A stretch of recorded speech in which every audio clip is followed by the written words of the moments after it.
In the year 1615, the most powerful man in the world sat for a portrait. He chose to ignore the Sultan of the Ottoman Empire, standing right in front of him. He chose to ignore the King of England, standing right next to the Sultan. Instead, he handed a book to an old man with bare hands and no shoes. This is Jahangir preferring a Sufi Shaikh to kings. Painted by Bichitr, roughly 1615, 18 centimeters by 25, small enough to hold in your hands. And it contains the most arrogant argument any king ever made about himself. Let me show you what you're looking at. That's a throne. Look closer. It's an hourglass. The Mughal Emperor of India is sitting on time itself. The sand is running through.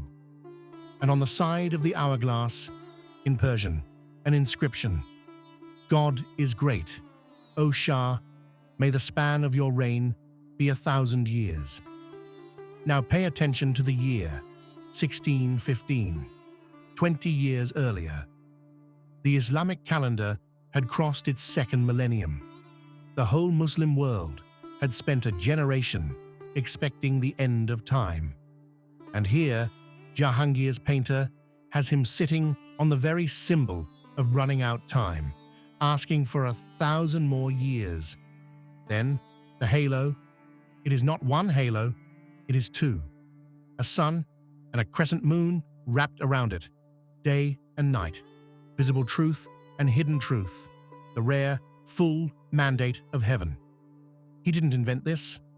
Bichitr, his painter, had seen European Madonnas in the imperial collection, Christian icons brought to court by Jesuit missionaries.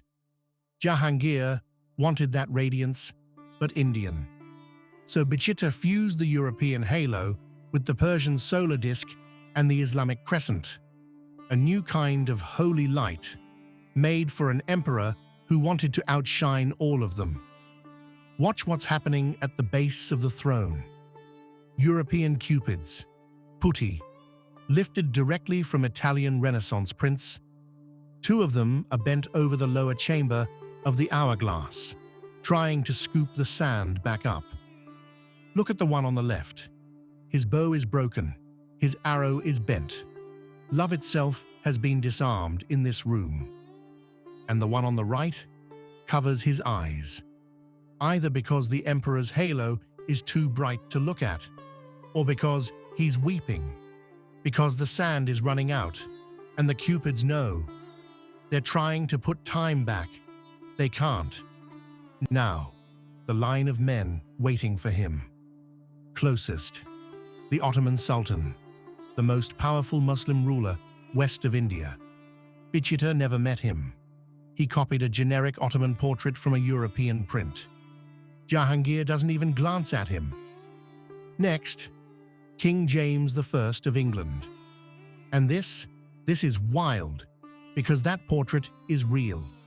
It was copied from an oil painting by John de Critz, brought to India by Sir Thomas Roe, the first English ambassador to the Mughal court, who arrived in 1615, at exactly the moment this painting was being made.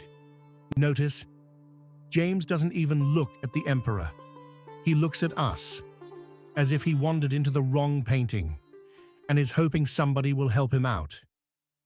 And then, the man Jahangir is actually paying attention to, Shaykh Hussain Chishti, caretaker of the shrine of Mu'in al-Din Chishti at Ajmer. Look how the Shaykh receives the book, not in his bare hands, in his shawl. It's a royal taboo. You don't touch the king. So even in being preferred above two emperors, he keeps protocol. The deference is doing as much work as the preference. But here is what the painting doesn't tell you, and what makes the gesture personal. Jahangir's birth name was Salim.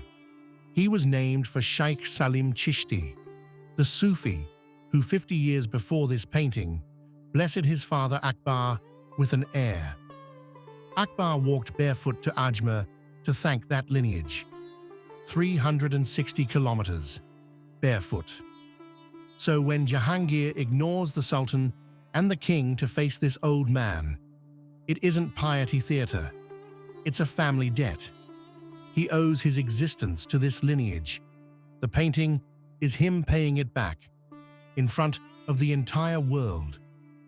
And then, quietly, in the bottom left corner, the painter signs his own painting by painting himself. Red turban, he's Hindu, in a Muslim emperor's court, bowed, and in his hands, a tiny painting within the painting, his own work, showing 2 horses and an elephant, gifts the emperor once gave him.